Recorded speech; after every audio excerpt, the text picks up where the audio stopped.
2015, 2016, the roads must fall, fees must fall. One of the big things that the students complained about was that they feel marginalized. The culture is still colonial, it's still white, and they don't feel welcome. And even white students felt that it's not inclusive. And the inclusivity is not, they need it to be inclusive culturally, racially, and also in terms of ability, sexual orientation, and so on and so forth, right? So I want, and you can't just change that culture. Changing policy is one thing, but you also want to change practice. You know, you change the structure, the policies and whatever, but you also want to change the minds of people. And one way of doing this, of course, the more people, the more diverse people you get into the space, the more you have a critical mass. And critical mass in the space helps in shifting the culture. But also it's in what we do, because you can get Black people in the space and then they then feel like they have to assimilate to the culture. And so as a leader, it is important for me that I showcase what it means to be different, to be Black, because I'm a Black person, I can't be anything else. But to say you can be Black and you can still pursue excellence, you can still give good service, you can still relate with people across cultures. So it doesn't mean if you're Black, then you only want Black people and you can't pursue excellence, you can't achieve it, you can't whatever. You can still be Vice Chancellor without having the pomp and ceremony and the whatever of being Vice Chancellor, to sort of break the boundaries that students are so made to believe that this is what makes us UCT, to be aloof, to be whatever, because we are excellent. You want to say, well, you can be excellent in your Afro, in your accent, in your Blackness, and in the way you relate with people. So you want that inclusivity to permeate into the teaching and learning, into the research that we're doing, but also in the life in residences, in the life on campus. That culture is important. Not a situation where Black students feel like if they don't understand what the lecturer is saying, they can't say anything because their English is not good enough and someone is gonna laugh at them or they will sound not smart enough.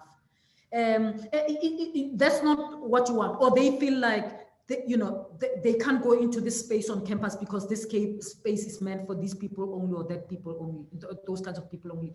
I mean, so that's the one thing. But when I leave, of course, to get that, as I said, you've got to teach the university to do different things, and teaching or to accept different things, and teaching the university to do different things or do things differently is not an easy thing. So, for example, I mean, here's the thing. For the first time in the life history of the university, we have a Black African woman executive director. I mean, how crazy is that in an African country? For the first time, where the women are the majority. I mean, it is crazy, right? And you can see it as just employment equity. No.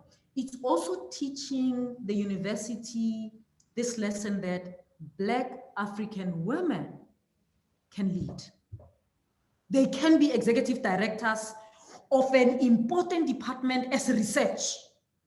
So don't just, when you go to the future, think that they can only go to that department. We are a research university, and they can lead a research department, the biggest in the country, the most successful in the country. You teaching the university something else. So that's in the person being here, right? And so for me, there are little things, there are structural things and systemic things that you do with institutional culture change, policies, guidelines, whatever you do that. And then there are bottom-up things that you do in how you lead, what you do in your leadership, what you do. The fact that I didn't do an inauguration, it's also a thing about the culture that I'm saying, I need you to know that you have a leadership that doesn't just care about itself. How can we have a party when you owe and you can't graduate? Of course, I'm not able to pay for everyone, but the little money that we have, we're going to spend on some, so you're trying to change the mindset. And in doing that, other people might say, but they might say, but all vice chancellors are doing it. What? That's not my problem. That's not my problem. I'm busy here with another project, and it resonates with my values. This project, I'm running it in the way my value system, I believe as an African woman, this is what I stand for. And so I'm trying to insert that culture in an inclusive manner, so that a white student can feel it, a colored student can feel it, and a black student can feel it, that it is inclusive for all of them. Nothing is perfect, but my view is that we're making progress. And institutional culture change takes time.